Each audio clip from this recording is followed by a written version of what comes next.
सुबह का डिनर। सुबह का समय है, तकरीबन 7:30 बजे हैं। घर में रहने वाले अंश और नंदिनी दोनों यहां से वहां दौड़ रहे हैं, क्योंकि दोनों को ही अगले 1 घंटे में ऑफिस के लिए निकलना है। इस 1 घंटे में उन्हें चाय, नाश्ता, खाना बनाने के अलावा अपने अपने ऑफिस के लिए तैयार भी होना है। परिवार में कुल मिलाकर 2 ही लोग हैं। अंश के साथ साथ नंदिनी भी एक अच्छी कंपनी में सॉफ्टवेयर इंजीनियर के पद पर काम करती है। दोनों पति पत्नी के वर्किंग होने के कारण घर में समय की दोनों के पास ही भारी किल्लत है।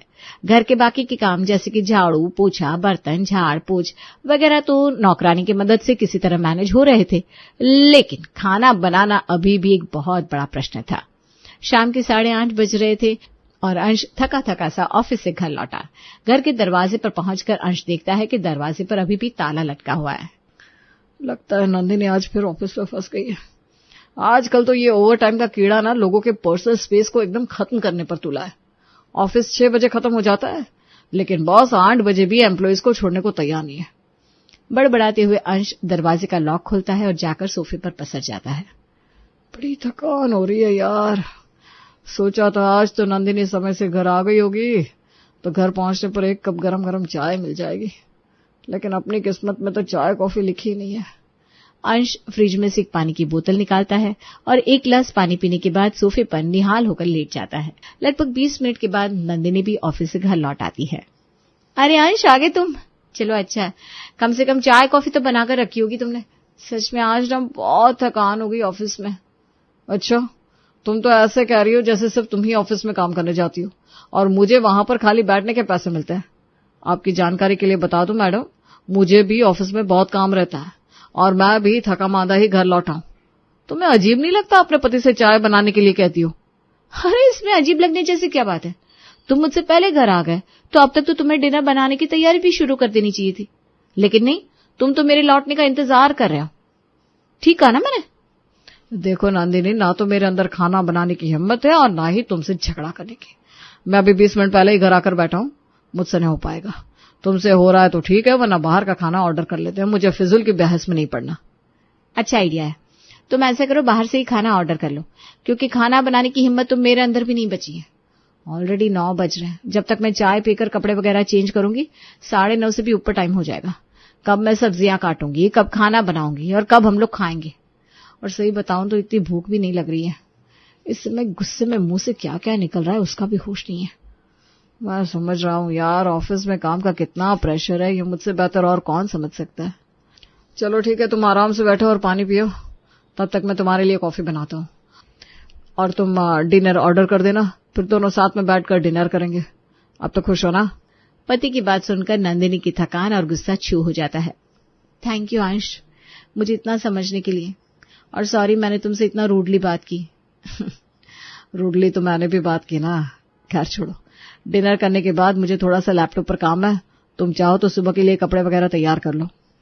तो ये है अंश और नंदिनी, जिनकी लगभग हर रोज की यही दिनचर्या है। रात को देर से सोना, सुबह जल्दी उठना और फिर दौड़ते भागते किसी तरह दोनों के लिए नाश्ता और लंच तैयार करना। ऑफिस में एक बार पहुंचने के बाद घर वापस लौटने का दोनों का कोई निश्चित समय नहीं था। दोनों ही कंपनी में ऊंचे पदों पर काम करते हैं और वैसे भी पद जितना ऊंचा होता है जिम्मेदारियां भी उतनी ही ज्यादा होती हैं। 1 सप्ताह के बाद अंश, लगभग हर रोज हम लोग डिनर के समय बाहर से खाना ऑर्डर कर रहे हैं। तुम देख रहे हो तुम्हारी तोंद निकलती जा रही है और मेरा भी मोटापा रुकने का नाम नहीं ले रहा। मुझे ऐसा लगता है कि हमें इस प्रॉब्लम का कुछ परमानेंट सोल्यूशन ढूंढना चाहिए। आखिर कब तक हम लोग ऐसे ही बाहर से होटल का खाना खाते रहेंगे? ये तो हम दोनों की सेहत के लिए अच्छा नहीं है। तो तुम्हें बताओ क्या करना चाहिए। अगर हम लोग खाना बनाने के लिए कुक लगा ले तो कैसा रहेगा? देखो सच बात तो यही है कि हम दोनों ही ऑफिस से इतना लेट आते हैं कि घर आने के बाद कोई भी काम करने की हिम्मत नहीं बचती। अगर घर में कुक होगा तो कम से कम वो ताजा घर का बना हुआ खाना तो बनाकर खिलाएगा, हमारी सेहत भी खराब नहीं होगी। ठीक है, तुम बात करके देखो, कोई कुक मिल जाए तो। अंश और नंदिनी ने मिलकर अपने डिनर बनाने की समस्या का समाधान निकाल लिया था। 1-2 दिन में नंदिनी ने 4-5 कुक का इंटरव्यू ले लिया और फाइनली रीना नाम की एक औरत को वो खाना बनाने के लिए हायर करती है। खाना तो ठीक बना लेती हो ना तुम? अरे मेम साहब, मेरे हाथ का खाना जो एक बार खा लेता है ना, होटल का खाना खाना भूल जाता है। ऐसा स्वाद, ऐसी महक कि आप 5 स्टार होटल का खाना भी भूल जाओगे। रीना, ये तरह ज्यादा नहीं हो गया? देख, हमें भी तुझसे कोई 5 स्टार होटल वाला खाना नहीं बनवाना, बस खाना ऐसा हो कि खाने लायक हो। खाने को ज्यादा स्वादिष्ट और खुशबूदार बनाने के लिए कुक रीना रोजाना के खाने में ढेर सारे मसाले डालकर खाना बनाने लगी थी। 10 दिन के बाद, अरे मेम साहब, किचन में मसाले नहीं है, खाना कैसे बनेगा? कैसी बात कर रही हो तुम? अभी 20 दिन पहले ही तो मैंने तुम्हें गरम मसाला, किचन किंग मसाला, चाट मसाला, छोले मसाला, पाव भाजी मसाला सब ला कर दिया था। 20 दिन में क्या कर दिया तुमने? अरे मेम साहब, खाना बनाने में मसाला तो लगता ही है ना, बिना मसाले का खाना कहाँ बनेगा? और अगर मैं बिना मसाले का खाना बना देगी ना तो आप लोग ही टेस्ट नहीं है बोलकर मेरी कंप्लेंट करेंगी। इसीलिए रीना ना टेस्ट के मामले में कोई कॉम्प्रोमाइज नहीं करती। मैं बोली थी ना, मेरे हाथ का खाना खाकर लोग शादी पार्टी होटल का खाना भूल जाते हैं। अब समझ में आया कि पिछले 2 हफ्ते से क्यों दिन भर मेरे पेट में गुड़गुड़ होती रहती है। अरे वो सब तुम्हारी इस रीना की मेहरबानी है। अरे इतना मसाला डालकर खाना बनाएगी तो पेट तो बेचारा गुड़गुड़ ही करेगा ना। देखो तुम हाथ जुड़वा लो, इतने मसाले का खाना पचा पाना मेरे बस का नहीं है। अरे इतना ही मसाला खाना होता तो हम होटल से मंगाकर नहीं खा लेते? कुक रखने का फिर क्या फायदा हुआ? एक बात बता रीना, कितनी बार तुझे मसाले कम डालने के लिए बोल दिया, लेकिन तेरे ऊपर रत्ती भर भी असर नहीं होता। और ये क्या किया तूने कल? मैंने तुझे बोला कि साहब के लिए खिचड़ी बना देना, उनका पेट सही नहीं है, तूने खिचड़ी में भी गरम मसाला डाल दिया। खिचड़ी में गरम मसाला डालकर कौन खाता है भाई? अरे खिचड़ी में से अच्छा स्मेल आए, टेस्ट आए, इसीलिए मैंने उसपे सिर्फ गरम मसाला नहीं डाला, कसूरी मेथी, हरा धनिया और गरम मसाला के अलावा 2 खड़ी लाल मिर्च से भी तड़का लगाया, तब जाकर खिचड़ी के महक से पूरा घर सुगंधित हुआ। आपको पता है, मैं खाना बनाती है ना तो 2 फ्लैट छोड़कर जो अग्रवाल आंटी रहती है ना, उनको भी पता लग जाता है कि आज आपकी घर में क्या बना है। अरे नंदिनी, तुम्हारी रीना ने तो बेड़ा गर्क करके रख दिया है मेरा। अरे इतना स्वास्थ्य तो मेरा बाहर का खाना खाकर खराब नहीं हुआ था जितना तुम्हारी रीना के हाथ का होममेड खाकर हो गया। अभी तक तो सिर्फ पेट में गुड़गुड़ हो रही थी, लेकिन जब से वो खिचड़ी खाई है ना, तब से तो ऐसी टंकी चालू हुई है कि रुकने का नाम नहीं ले रही। मैं एक वक्त का खाना खाकर रह लूंगा, लेकिन अब तुम्हारी रीना के हाथ का खाना तो नहीं खा पाऊंगा। अरे तुम्हें पता भी है, रोटी के लिए भी मसाले डालकर आटा गूंथती है ये। और इस तरह जब लाख समझाने पर भी रीना खाने में मसाले डालना कम नहीं करती तो थक हार कर नंदिनी को उसे काम से हटाना पड़ता है। नंदिनी ने रीना को तो काम से हटा दिया था और जोश जोश में अंश ने भी कह दिया था कि वो अब से एक टाइम का खाना खाकर ही काम चला लेगा और डिनर की जगह सिर्फ सलाद पर रात बिताएगा। लेकिन ये काम करना उतना आसान नहीं था। जब पूरा दिन काम से थक कर अंश और नंदिनी घर लौटते तो सलाद और फल फूल खाने से उनका काम नहीं चलता और पेट में कूदते चूहे उन्हें खाने की याद दिलाने लगते। अंश यार, ऐसे कैसे चलेगा? मुझसे तो ये सेब संतरे खाकर सोया नहीं जाता। रात भर पेट में ना चूहे कूद फांद करते रहते हैं, जिसकी वजह से ढंग से नींद भी नहीं आती। बाजार से खाना मंगाओ तो उसका तेल मसाला और हाइजीन की टेंशन, घर में कुक रखो तो वो अपनी मनमानी पर उतर आते हैं। देख रहे हो ना, आज तो हम दोनों ही 10 बजे ऑफिस से घर लौटे हैं। ना तो समय है हमारे पास, ना ही हिम्मत बची है खाना बनाने के लिए। समझ में नहीं आता करे तो क्या करे। तुम ही बताओ क्या कर सकते हैं। एक तरीका है अंश, और मुझे लगता है वही सबसे बढ़िया तरीका है। हमें सुबह ही डिनर बना लेना चाहिए। कैसी बेतुकी बात कर रही हो? सुबह में ब्रेकफास्ट बनता है, डिनर नहीं। अरे वो तो मैं भी जानती हूँ, लेकिन हमें अपनी जरूरत के हिसाब से खुद में बदलाव भी लाना चाहिए। मुझे ऐसा लगता है कि हमें सुबह ही डिनर बनाकर फ्रिज में रख देना चाहिए, ताकि जब हम शाम को ऑफिस से घर लौटे तो हमें खाना बना बनाया मिल जाए और हम लोग आराम से उसे गर्म करके खा सके। तुम्हारे कहने का मतलब है कि तुम जो लंच बनाओगी उसे ही ज्यादा क्वांटिटी में बना दोगी ताकि शाम में भी हम वही खाना खा सके? एग्जैक्टली। आखिर हमारे घर में फ्रिज है, और फ्रिज का काम क्या होता है?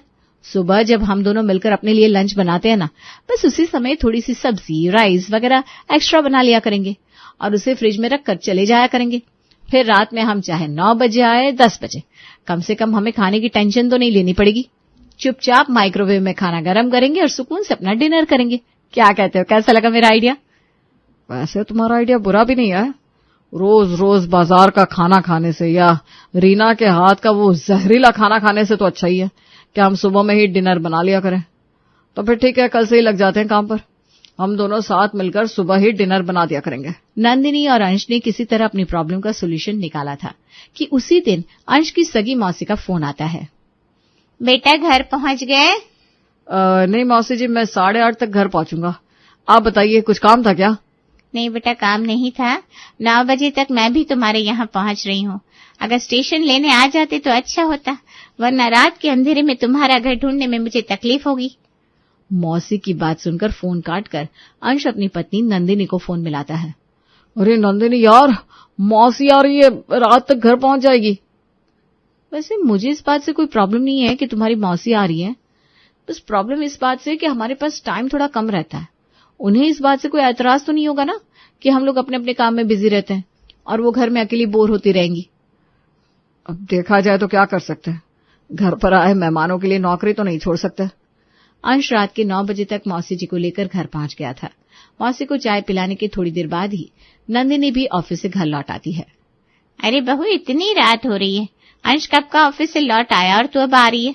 हमारे गांव में तो इतनी रात तक किसी के बहुरिया बाहर घूमे ना तो पूरे गांव में तहलका मच जाए। तभी तो मौसी गांव में नहीं, शहर में रहते हैं हम लोग, और ये बाहर घूमने नहीं गई थी, काम करने गई थी। अब बैठिए, मैं खाना गरम करता हूँ। खाना गरम करता हूँ से तेरा क्या मतलब है? तूने खाना बनाया कब जो तू गरम करेगा? तू तो मेरे साथ ही घर में घुसा है और नौकर चाकर भी कोई दिख नहीं रहा घर में। वो मौसी क्या है ना, डिनर हम लोग सुबह में ही बनाकर फ्रिज में रख जाते हैं ताकि रात में खाना बनाने का टेंशन ना रहे और दोनों पति पत्नी आराम से डिनर कर सके। क्या कहा? सुबह का बना हुआ खाना रात में खाते हो तुम लोग? अरे राम राम राम, क्या फायदा ऐसी नौकरी और पैसे का कि इंसान को 2 वक्त का ढंग का खाना भी नसीब ना हो। अरे भाई, 4 पैसे कम कमा लो लेकिन खाना तो ढंग का खाओ। मैं तो साफ कह रही हूँ, हमसे ये बासी खाना नहीं खाया जाएगा। मौसी की बात सुनकर नंदिनी परेशान हो जाती है। नंदिनी, मौसी जी मेहमान है, उनके लिए कुछ बना दो ना। उन्हें हमारी तरह सुबह का रखा हुआ खाना खाने के लिए फोर्स तो नहीं कर सकते। अंश की बात सुनकर नंदिनी मौसी जी के लिए थोड़ी दाल बना देती है। अरे बहू, ये क्या ऐसे खातिरदारी करोगी मेहमानों की? तुम्हारे मायके से कोई रिश्तेदार आए तो उसे दाल रोटी खिलाकर खातिर की जाती है क्या? जरा सी आलू टमाटर की सब्जी तक ना बनी तुमसे? मौसी जी, पहले ही रात के 10 बज रहे हैं, सब्जी बनाने बैठूंगी तो 11 बज जाएंगे। आप अभी तो यही खा लीजिए। नंदिनी की बात सुनकर मौसी मुंह बिचकाकर खाना खाने लगती है। अगले दिन सुबह, अरे बहू, ये कटोरा भरकर आलू टमाटर किसके लिए रखे जा रही है? मैं तो आधी कटोरी ही खाऊंगी। मौसी जी, रात को आकर हम लोग खाएंगे। आपको बताया था ना, हम लोग डिनर सुबह ही बना देते हैं। बेटा, बताया तो मैंने भी था कि मैं सुबह का बनाया हुआ खाना रात में नहीं खाती, लेकिन देख रही हूँ तुम मेरी बात पर गौर ही नहीं कर रही। शाम को समय से घर आ जाना भाई, हम ये बासी बासी खाना नहीं खा पाएंगे, पहले ही बता रहे हैं। हाँ। मौसी की बात सुनकर फिलहाल तो नंदिनी कुछ नहीं कहती और जल्दी जल्दी अपना बैग लेकर घर से निकल जाती है। घर से बाहर जाकर, अंश, ऐसा कैसे चलेगा? मौसी तो रोज रोज बात का बतंगड़ बनाने लगी है। ऐसा करते मौसी के लिए शाम को बाहर से खाना ऑर्डर कर दूंगी, वही ठीक रहेगा। अब अगर उन्हें सुबह वाला खाना नहीं खाना तो यही है जो हम कर सकते हैं। शाम को 8 बजे मौसी जी बहू नंदिनी को फोन मिलाती है। अरे बहू, 8 बज गए, तुम्हारा अभी तक कोई अता पता नहीं है। भाई, हमें तो 8 बजे तक खाना खाने की आदत है। पता नहीं कब तुम आओगी, कब खाना बनेगा और कब खाने को मिलेगा। मौसी जी, अभी तो मुझे ऑफिस से निकलने में आधा घंटा लगेगा और घर पहुंचने में और आधा घंटा, यानी मैं 1 घंटे से पहले घर नहीं आ सकती। मैं आपके लिए ना बाहर से खाना ऑर्डर कर देती हूँ। अरे कैसी बात कर रही है बहू? हम कोई 16 साल की थोड़ी ना है कि बाहर का कुछ भी चटर पटर खा लेंगे और हमें हजम हो जाएगा। बेटा, इस उम्र में बाहर का खाना हजम नहीं होता मुझसे, तो कुछ घर का ही हल्का फुल्का बनाकर खिला दे। अब आप ही बताइए मौसी जी, मैं क्या करूं? बाहर का खाना आपको खाना नहीं। डिनर मैं सुबह बनाकर रख गई थी, तेज भूख लगी हो तो आप उसे ही गर्म करके खा लीजिए। अरे बहू, बासी खाना खाने से पेट में गैस हो जाती है, तो रहने दे। आज तो भूखे ही सो जाती हूँ भाई। रोज रोज 10 बजे खाना खाना, ये तो हमसे ना हो पाएगा। आधी रात तक तुम्हारा इंतजार करते रहो और फिर उसके बाद तुम घर आकर बनाओगी भी तो क्या? वही रूखी सूखी दाल। मेरी मती मारी गई थी जो मैं भांजी के मुंह में दौड़ी चली आई। मुझे क्या पता था कि यहाँ तुम लोगों को 2 वक्त का खाना खिलाना भी मुश्किल हो जाएगा। लगभग ये हर रोज की बात हो गई थी। बासी खाना खाने में मौसी जी नाक मुंह चढ़ाती और रोज तरह तरह के खाने की फरमाइश करती, जिसे पूरा करने के लिए नंदिनी को रोज ऑफिस में कुछ न कुछ बहाना बनाकर जल्दी घर आना पड़ रहा था, ताकि मौसी जी को उनकी पसंद का खाना बनाकर खिलाया जा सके। खाना बनाने में थोड़ी भी देर हो जाती तो मौसी जी बिना खाना खाए सो जाती और 100 तरह के ताने मारती वो अलग। मौसी को यहाँ आए लगभग 10 दिन बीत गए थे। शाम के 9:30 बज रहे थे। नंदिनी सबका खाना लगा रही थी, तभी दरवाजे की घंटी बजती है। नंदिनी जाकर दरवाजा खोलती है तो देखती है सामने मौसा जी खड़े हुए हैं। क्या जी, आप भी यहाँ पर सरप्राइज देने के लिए चले आए क्या? आने से पहले एक बार फोन तो कर देना चाहिए था। बहू तो पहले ही खाना बना चुकी है, अब आपके लिए उसे फिर से खाना बनाना पड़ेगा।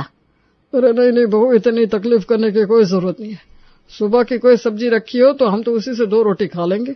ऐसे कैसे खा लेंगे? बासी खाना खाने से पेट में गैस हो जाती है। आधा घंटा लगेगा, बना देगी बहू। वैसे तो सुबह का डिनर बना हुआ रखा है, लेकिन मौसी जी बासी खाना नहीं खा पाती, तो फिर मैं आपको सुबह का खाना क्यों खिलाऊंगी? आप बैठी, मैं आपके लिए खाना बनाती हूँ। अरे बहू, किसने कहा तुम्हारी मौसी बासी खाना नहीं खा पाती? इसे तो खूब इस वक्त का खाना उस वक्त खाने की आदत है। ये तो 30 साल से हमें एक टाइम का खाना बनाकर 2 टाइम खिला रही है। क्यों सुमित्रा, तुझे कब से ताजा खाने की आदत हो गई? मौसा जी की बात सुनकर अब तो बेचारी मौसी बगले झांकने लगती है। अगले ही दिन से बहू नंदिनी सुबह ही सबका डिनर बनाने लगती है और बेचारी मौसी जी अब बिना चू चपड़ किए चुपचाप उसे खाना भी शुरू कर देती है, क्योंकि मौसी के कारनामों की पोल खोलने के लिए मौसा जी जो पधार चुके थे।